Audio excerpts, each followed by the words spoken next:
Okay, the wrestling show, Mikey's Mixed Media, is coming to you again with another rundown, this time the SmackDown Rundown for May 1st, 2018. On this show, we opened up with Paige.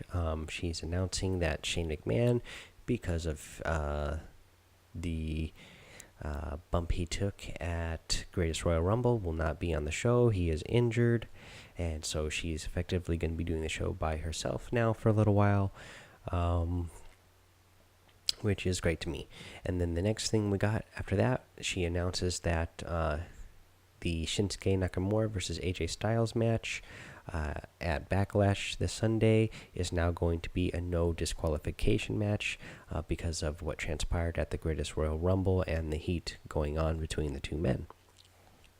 To assure that we get a winner and a rightful winner for whoever is going to be the champion.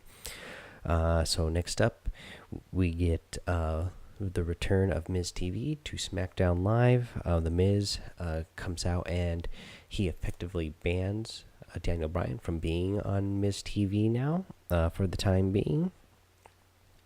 And then he, talks about how he's going to tie the record of Chris Jericho for the most wins at Intercontinental title wins, and then he will eventually, have the record for the longest amount of time held of the Intercontinental title. He brings out Jeff Hardy as a guest, and he asks him a question about the U.S. title, and he actually asks, he starts asking Jeff Hardy about himself and what he thinks about the Intercontinental title, and Jeff Hardy lets him know, hey man, I think you're obnoxious, is basically what he told him here.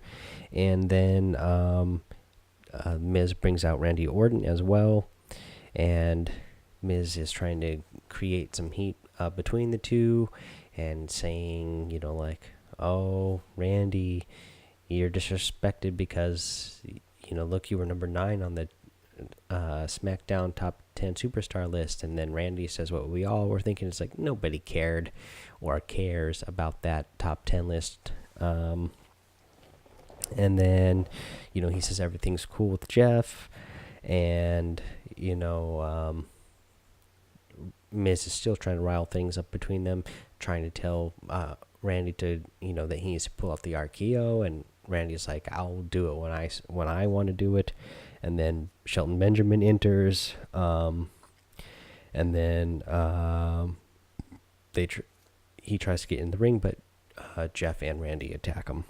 And then right after this, we come back and we have a match going on between Jeff Hardy and Randy Orton teamed up versus The Miz and Shelton Benjamin.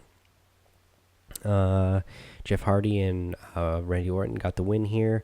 What was notable was that after the match was over, Randy Orton, this is when he decides to pull out his RKO, and he does it on Jeff Hardy, setting up more feud to come between the two of them and that U.S. title. After this, we had the Iconics and Carmella do a little segment here. It starts out with the Iconics first. They are trying to do a Canadian accent impression for Renee Young, since she's from there, and they're doing it horribly, of course. And then, but Billie Kay, of course, she's like, oh, Peyton, it sounds just like Renee's. There's another Renee here. And, Renee's like, whatever, that's a Minnesota accent. And the Iconics, I'm just loving what they're doing. They're just like, whatever, Renee Young, get out of here, go chase a moose. And that's when we find out that they're going to be in the main event tonight as well, the Iconics and Carmella. Right after this, on this SmackDown, actually, this was a lot of segments, a lot of promos, so I'll probably fly through this show really quick because there wasn't actually a lot of wrestling matches in the show. It was a lot of segments and setup for, Backlash. But the next thing we got here was Daniel Bryan. They were showing his, his chopped up chest from, the beating he took at the Greatest Royal Rumble, and that he got apparently from taking some chops from Roderick Strong. And, then they let us know that he is medically not cleared to perform tonight because of the beating on his chest. In reality, he actually did wrestle that night in a dark match against Shinsuke Nakamura, so he actually is okay. I have heard some people were really worried that maybe, they were just saying that his chest was the reason why he wasn't medically cleared, but some people were speculating, oh no, maybe he's not medically cleared because he suffered another concussion. That is not the case at all. He actually, is fine to wrestle, and he did wrestle that night in a match that wasn't on TV. So, I guess they just came up for that storyline reason to not have him on TV that night and say that, they didn't clear him in case he would get an infection. Okay, after this, we got another great segment between the Bar and New Day backstage, where the Bar say, they lost the Greatest Royal Rumble, and they're like, oh, well, we wanted to be on SmackDown anyway, which, was not what they said before the Greatest Royal Rumble. And then we got a lot of good stuff in here. We had Big E rubbing baby oil on his chest, which is just really funny and awkward. We get... the other real funny thing that Big E did, Sheamus decides that he's going to challenge one of the members of the New Day one-on-one, and Sheamus knocks the pancakes out of their butler's hands, Mr. Buttersworth or whatever they called him. He knocks the pancakes on the ground, and he says he's thinking he should have a match with one of them, and then Big E accepts the challenge, and he gets all up in Sheamus's face. Sheamus says, no, I wasn't talking about you, though. He ends up, making a match and challenging a match with Xavier Woods, and they're going to go ahead and do that later on in the night. After this, we got a little segment with Lana and Rusev, where we see Lana, she's wearing the Happy Rusev Day shirt, and she's talking to Rusev, saying, you're really over right now, and, but the problem is you're losing, and, maybe you just need somebody that can help you out, and, possibly there's something holding you back. And then we get Aiden English run in, and he's just like, oh, sorry, just got to grab my jacket, and then runs out. So I'm hoping that doesn't mean that they're going to kick, Aiden English to the side. I love his little entrance that he does for Rusev on the Happy Rusev Day, singing the song, and, sometimes doing a little, talkie rap type of thing. I like that whole gimmick. So hopefully that doesn't go away, and they can just find a way to also bring Lana into it and not have to get rid of English. After this, we got Big Cass. I mean, he's cutting some good promos nowadays. He's delivering what he has to deliver good, so I think he's got a chance. He's showing that he can be a good performer. Again, the writer's messing up here. I didn't really like this whole segment. He brings out the little person, and it's like, oh, look, it's Daniel Bryan. Ha, ha, ha. Yeah, he's so little, and I'm so big. And, he just made a bunch of short jokes, and then he beat up the little person eventually. It's not that I didn't like the little person thing. It was just none of the lines were really that funny, and I just, it doesn't make overall for the story. Yeah, I get he's saying that Daniel Bryan's smaller, but overall, it just doesn't it doesn't work for me. The storyline itself, but Cass, he's actually doing a good job delivering and performing, so maybe eventually they'll get him something good, write him something good, so he can get himself over, because he's delivering well. But yeah, so that's what we got there. Next up we had this segment where AJ Styles, he's out in the ring. He says he does not want to apologize.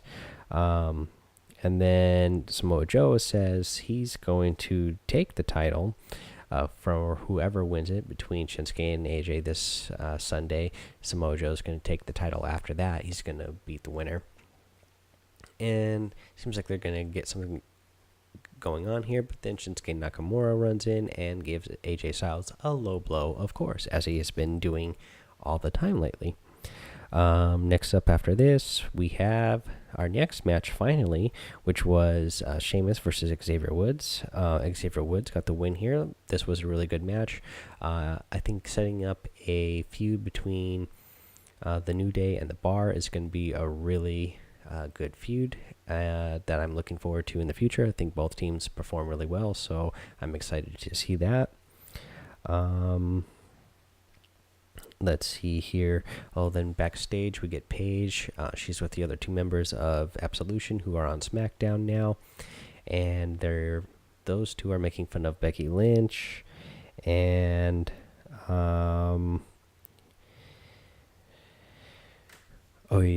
Sonya and Mandy are both wanting a title shot, and then Paige is like, "Girls, I'm not going to just give you that. You guys have to earn it." And then she tells them, in fact, I'm not giving you guys any special treatment because I'm not in Absolution anymore. So I don't think Mandy and Sonya Deville are going to be broken up. I don't think they should be. I think they're a great tag team. So they're both really good performers in my eyes. So I want to see them stick together as a tag team, and they could feud with like the Iconics maybe, and whatever other tag teams that they want to set up. But Paige does tell Mandy Rose that she gets to fight Becky Lynch next week. And then we get another little video package. Zelina Vega is talking here about Andrade Cien Almas, and everybody's asking them when they're going to make their debut. And she says, well, you guys don't know, but we know. Don't worry, we're coming soon, and we'll come when we want to. And I can't wait for that myself because I really like Zelina Vega, and I think Andrade Cien Almas is a really good in-ring performer. So I can't wait for him to make his debut. Probably going to be after Backlash, but that I wouldn't be surprised if it was a week after Backlash. So we just have to wait and see if that is the case, though. And then we got our main event of the night, which was Becky Lynch, Charlotte, and Asuka versus the Iconics and Carmella. And overall, this was a great match. A lot of good high spots here. We had, Becky Lynch kind of do like a off the top rope drop kick on Billie Kay. We had Charlotte do a moonsault on the outside to the she did that to Carmella and Billie Kay, I believe. When Asuka got in there, she finally she came out on fire. She looked strong again. It's just too bad that they're not actually doing a storyline for her at the moment, but she looked really strong here. She ends up getting Peyton Royce in the Asuka lock and submitting her, so that was really good.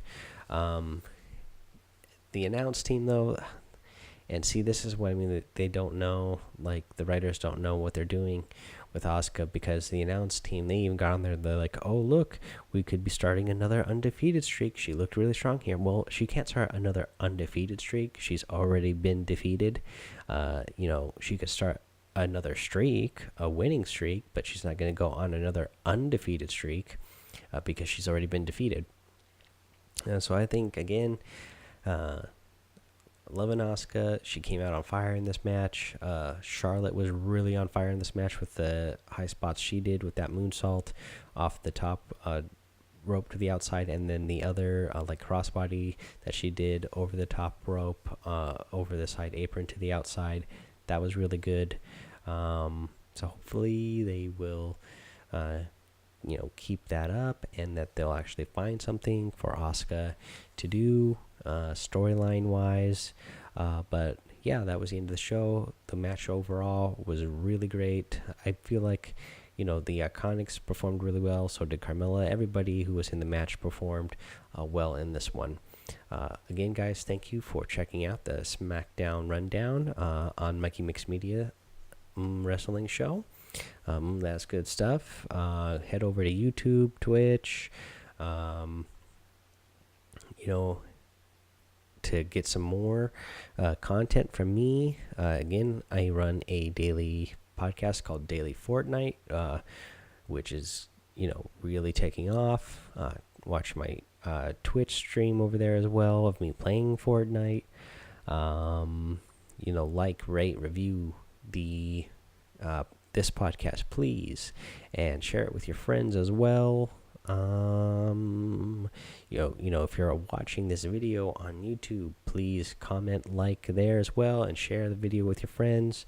Thanks for checking everything out, you guys, and we'll see you Friday for the main review show that I do with Andrea. So until then, bye.